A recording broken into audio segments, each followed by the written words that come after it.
tous, bienvenue dans cette nouvelle émission spéciale du journal débridé, le best-of. Je suis Lisson en direct de Shanghai. Je ne sais pas si vous avez suivi les actualités, il y a eu un typhon à Shanghai et heureusement, il est passé. Allez, c'est parti! Pardon. On débute tout de suite avec l'actu insolite et pas piquer des hannetons. Hannetons ou des hannetons? Sébastien Follin, j'ai la même coiffure? Non. Je vous donne rendez-vous dans 2 semaines pour votre dose de news insolites. Cocorico, à Shanghai, la baguette était à l'honneur. Non pas la baguette chinoise pour manger, la baguette française, le pain, le meilleur ami du français. La 4e édition du concours Shanghai Bakery Cup et la 11e édition de la fête du pain ont eu lieu à Shanghai le 29 avril. L'occasion de tester les meilleures boulangeries, pâtisseries, viennoiseries de Shanghai et célébrer le savoir-faire millénaire français en la matière. Moi, je me suis régalé. Le prix de l'excellence a été remis à la boulangerie Vesta. A noter qu'en Chine, la boulangerie et pâtisserie françaises sont encore un luxe. Les élèves qui ont pris en main leur destin et qui ont saisi toute la chance que ce programme peut leur donner. Je peux prendre l'exemple de Wang Li, qui elle était une des premières promotions dans le programme. Donc elle a 12 ans d'expérience, elle est devenue un de nos professeurs, donc on lui a appris le français, elle a voyagé en France pendant 1 an. Elle a notamment récemment accompagné l'équipe de Chine à la Coupe du Monde de boulangerie. Ils ont gagné cette Coupe du Monde. Écoute Marie, merci beaucoup pour ton accueil. Je suis ravie de t'avoir accueilli. Non, je reprends. Tu m'as coupé en fait. Ok, 1, 2, 3. Bon, ma Marie, merci pour ton accueil. Attends, ok, c'est moi qui enchaîne. 1, 2, 3. Voyons maintenant l'évolution du caractère Niu. C'est un pictogramme, c'est-à-dire qu'à la base, il s'agissait d'un dessin représentant le sujet en question. Selon les premières traces datant de plus de 1000 ans avant Jésus-Christ, on voit bien la forme d'un taureau avec ses 2 cornes. Au fil des années, le taureau a fini par perdre une corne. Ce pictogramme est devenu le symbole du bœuf. Dans la culture chinoise, cet animal représente le côté travailleur. Car en Chine, comme en France, on a utilisé les bovins pour trimer toute leur vie dans les champs. D'ailleurs, en français, vous dites aussi « travailler comme un bœuf ». L'idée est la même. Durant la dynastie Qing, 200 ans avant Jésus-Christ, une loi interdisait même l'abattage des bœufs de trait. Donc le bœuf est respecté pour son assiduité, son altruisme. Cela devrait booster la production. Ou comment faire feu comment faire feu de tout bois. Ou comment faire feu de tout bois. De tout bois. Comment on dit? Comment on dit? Ça veut dire quoi? Une expression chinoise, une expression française. J'ai pas compris ça. Pause. Il existe plus de 24 000 noms de famille en caractère chinois pour des personnes de tous les groupes ethniques. Actuellement, plus de 6 000 noms de famille sont utilisés en Chine. L'ouvrage le plus connu recensant les noms de famille est Les noms des 100 familles, Bai Jia Xing, datant de la dynastie Song du Nord au Xe siècle. D'ailleurs, aujourd'hui, quand on emploie le mot Bai Xing, 100 et nom, cela désigne le peuple. Selon le rapport national sur les noms publié par le ministère de la Sécurité publique, Wang, Li, Zhang, Liu et Chen restent les 5 principaux noms de famille les plus courants en Chine. Les personnes portant ces 5 noms de famille représentent 30,8% de la population totale enregistrée en Chine. Li était le plus courant avec 726 000 nouveau-nés portant ce nom cette année-là. Voilà, en fait, moi, j'ai des millions de cousins en Chine. Entre Chinois, on s'appelle par notre nom complet et non pas par le seul prénom. Bon, on a un mec qui passe devant là, c'est chelou. Robe à la française, kimono ou hanfu? Alors, la robe à la française, pour moi, voilà, étant française, il n'y a rien de nouveau. Par contre, j'ai découvert les kimonos et ensuite le hanfu ici, qui est en train de reprendre, de revivre. Et ça fait partie de mes recherches aussi, donc j'adore les hanfu. Une classe de lycéens du lycée Le Liquès de Quimper nous a rendu un hommage très touchant. Ils nous ont fait le plaisir de traduire nos actus et nous envoyer leurs vidéos. Félicitations à eux pour leur travail et leur savoir-faire. Je vous laisse savourer quelques extraits. Saurez-vous de quel sujet ils parlent?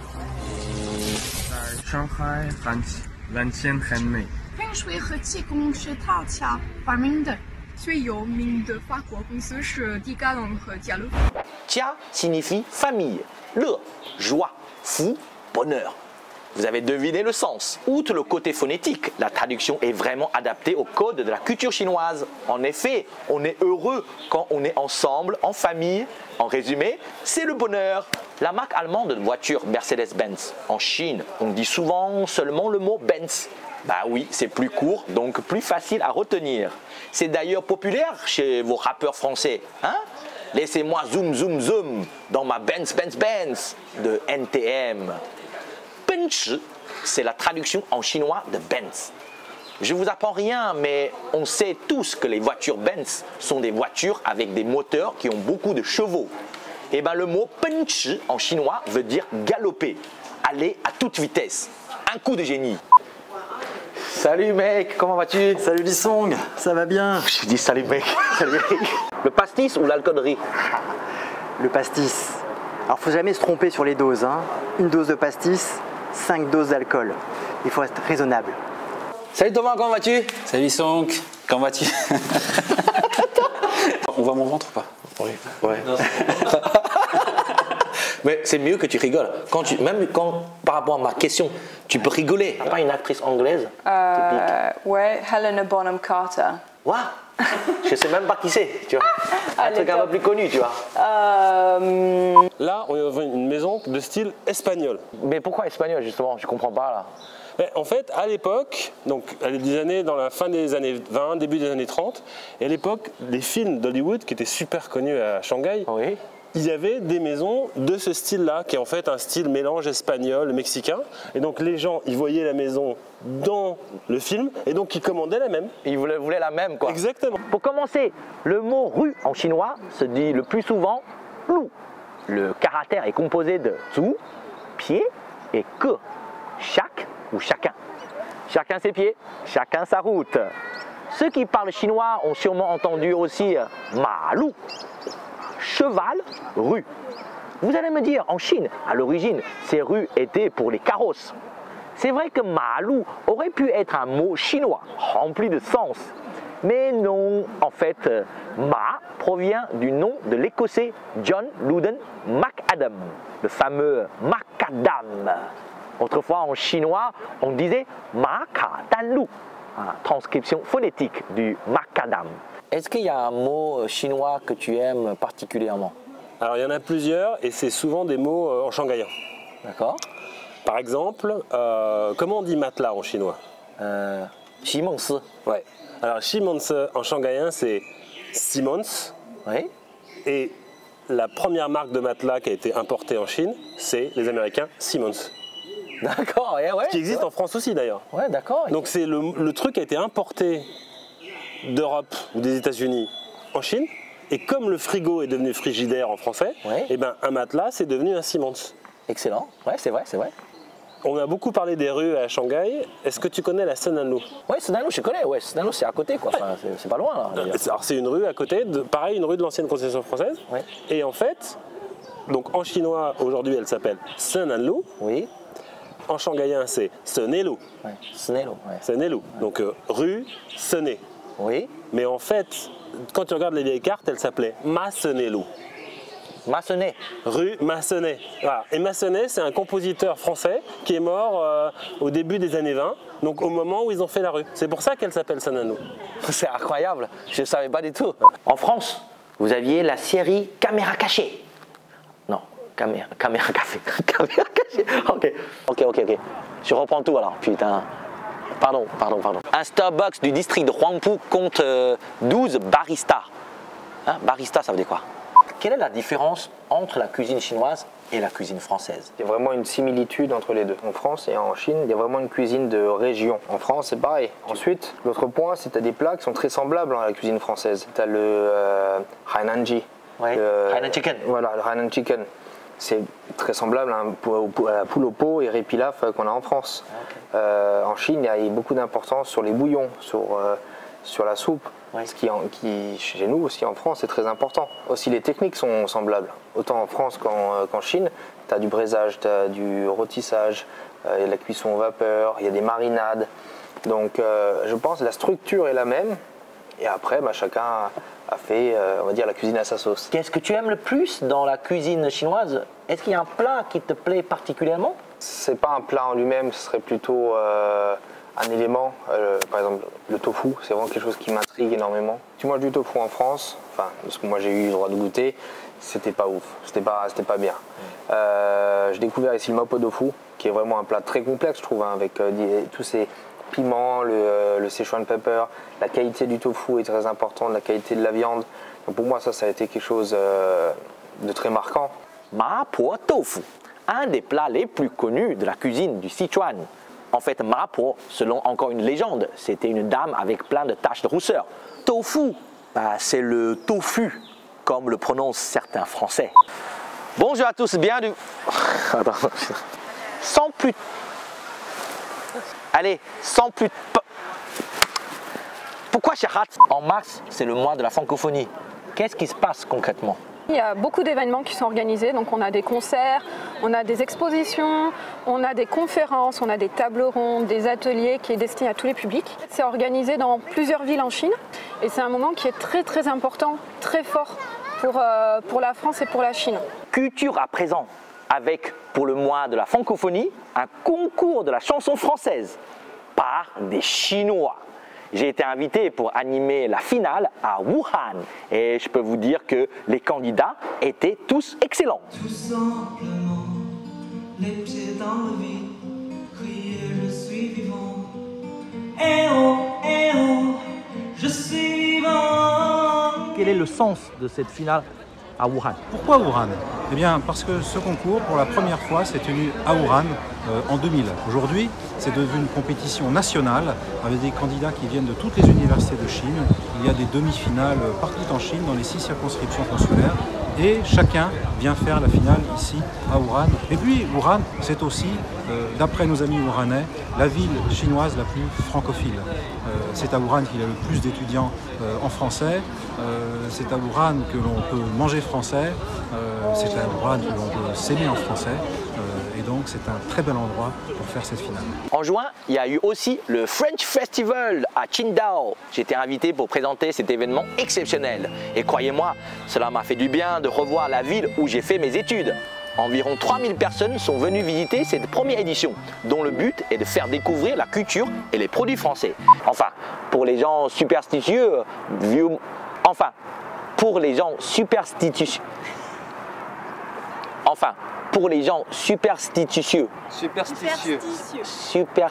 ok, je reprends. Enfin, pour les gens superstitieux, mieux vaut ne pas prendre de risques. Voilà, c'est bien. Ok. Là, c'est bon. Qu'est-ce qui t'a le plus déstabilisé? C'est le rapport au temps. C'est le rapport au temps parce qu'en Chine, le temps, c'est maintenant. En Europe, le temps, c'est demain, après-demain. C'est beaucoup plus lent. En Chine, c'est aujourd'hui même. Et ça, c'est incroyable. C'est tout le temps comme ça. Et en même temps, c'est beaucoup plus speed. Et en même temps, ça marche. Oui, tu t'es habitué? De plus en plus. De plus en plus. J'essaie de répondre à tout le monde dans les 24 heures et d'agir dans les 24 heures. En 2015, le mot Wanghong figure dans le top 10 des mots à la mode. Ce terme désigne les personnes qui sont devenues populaires sur les réseaux sociaux. Wang signifie filet et internet. Hong veut dire rouge et aussi connu, populaire. Wanghong se traduit par célébrité du net. Influenceur, KOL ou Wanghong?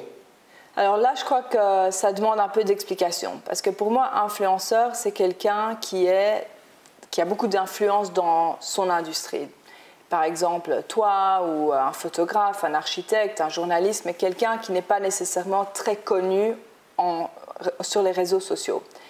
KOL, c'est quelque chose de très chinois, c'est Key Opinion Leader et c'est quelqu'un qui a des millions de fans online et avec qui les marques veulent beaucoup faire des collaborations. Donc nous, dans notre business, on travaille beaucoup avec des KOLs. Il y a également Shishang Nainai Tuan, Mamie Tendance, un groupe de retraités s'habillant souvent avec élégance en qipao, robe traditionnelle chinoise. Bien qu'elle revendique, les jeunes filles n'ont plus peur de vieillir en nous voyant aussi belles à notre âge. Nous sommes dans le quartier de West Bund, vous voyez, c'est un peu notre scène shanghaïenne. Voilà. Non, c'est pas ça, putain. Avant d'entrer à la fac, on doit encore passer 3 années d'enfer pour préparer l'examen d'entrée à l'université, le fameux Gaokao. Pour vous en France, c'est l'examen de fin de cycle du lycée, le bac. L'examen d'entrée à l'université, le Gaokao, c'est le mot qui est au cœur de la vie de beaucoup de parents chinois. Car c'est l'examen le plus important pour un jeune chinois. Moi, je dormais 4-5 heures par nuit pendant 3 ans pour être bien classé et avoir la chance d'aller dans une bonne université chinoise et choisir une bonne spécialité. Vous aurez compris, j'ai réussi cet examen et j'ai étudié le français dans une bonne fac. Salut Lisong, comment vas-tu? Bien, ça va bien, mais très bien. Super joli, mais où est-ce qu'on va là? On est dans les allées au rez-de-chaussée du Peace Hotel, Fairmont Peace Hotel, qui est le joyau architectural du Bund à Shanghai, qui est un endroit qui me passionne, que j'adore, qui m'a toujours beaucoup touché. Et maintenant, je te propose de découvrir un autre symbole de Shanghai, Peace Hotel, qui était l'héritage de Shanghai, maintenant la modernité, le K11 où on a nos bureaux. D'accord, ok, on y va alors. Je t'en prie. Ok, donc c'est ici l'agence alors? Absolument, l'agence 100 degrés au K11, 33e étage. Chiffre bonheur. Par exemple, les préventes de tickets de cinéma pour la période des vacances s'élevaient à 1, non, ça c'est dur les chiffres, soit 187,2, soit 100, c'est que des chiffres super difficiles, s'élevaient à, attends, on fait une pause, c'est 54,61, 60. À 1,4 000, elle met des chiffres impossibles. Nous aussi, on a nos super productions de comédie musicale. Le show Li Bai a été acclamé à l'étranger. Mais ça parle de quoi?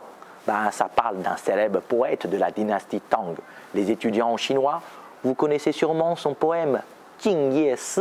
La raison de ce succès à l'étranger, c'est que le show a été mis en ligne. Il a déjà été vu plus de 5 millions de fois. Je vous laisse regarder quelques images, ça vaut le coup d'œil.